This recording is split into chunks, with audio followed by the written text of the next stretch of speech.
My local guide in Aswan is Fatima Muhammad Subhi. She studied Egyptology, and I ask her if she believes the ancient Egyptians were black.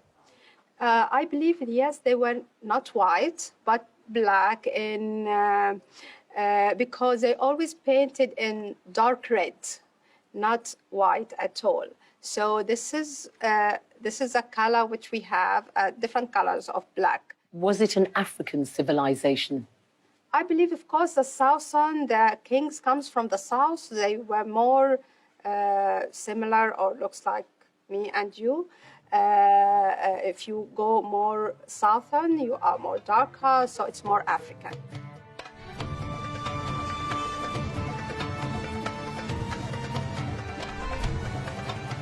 Identity is shaped by a sense of shared history and culture, but the explosive issue of race and colour still holds a powerful grip on how many define identity. So what were the ancient Egyptians? Which racial category should we put them in? Well, the late Senegalese professor Cheikh Anta Diop, who contributed to the General History of Africa chapters on Egypt, caused a stir in the 1970s when he stated categorically that the ancient Egyptians were not only African, but were from the Negro race. He placed Egypt firmly in the cultural and genetic context of Africa. He wrote, "How did the ancient Egyptians see themselves? Into which ethnic category did they put themselves? What did they call themselves? The language and literature left to us by the Egyptians of the Pharaonic epoch supply explicit answers to these questions, which the scholars cannot refrain from minimizing, twisting, or interpreting. The Egyptians had only one term to designate themselves: Kimpt, the Negroes. This is the strongest term existing in the Pharaonic tongue to indicate blackness." The Senegalese Egyptologist Boubacar Diop, who studied at the Sorbonne in Paris, agrees with Anta Diop. By the way, they're not related. He says there's evidence people migrated from other parts of Africa to Egypt. I meet him in Dakar, where he teaches at the university. I think Cheikh Anta Diop was right.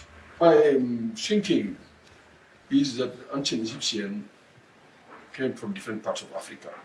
One part from the Sahara, one part from East Africa, one part from the Great Lakes. So different African groups, for different reasons, the desertification of Sahara and from the Great Lakes, there were eruption, volcano eruption, and from East Africa, and so seven different groups. The history of ancient Egypt is very interesting. It's the first time, I think, that many groups of Africans came together, and the Nile was very important, gave to the African the possibility to be together, and it was the first African civilization. That the chapter written by Cheikh Anta Diop stating they were Negroes was disowned by some contributors to the General History of Africa. Dr. Zahi Hawass is a leading Egyptian archaeologist. When asked about the ethnicity of the ancient Egyptians, he describes them as being uniquely Egyptian. So why have the Egyptians not carried out tests on the mummies to verify their ethnicity? You cannot make any test. There is some studies to see that the shape of the skull could be looks like African, but still you will never put a final decision about the origin of the ancient Egyptian at all, because you need really to make a very comprehensive study by DNA, and this will take a long time.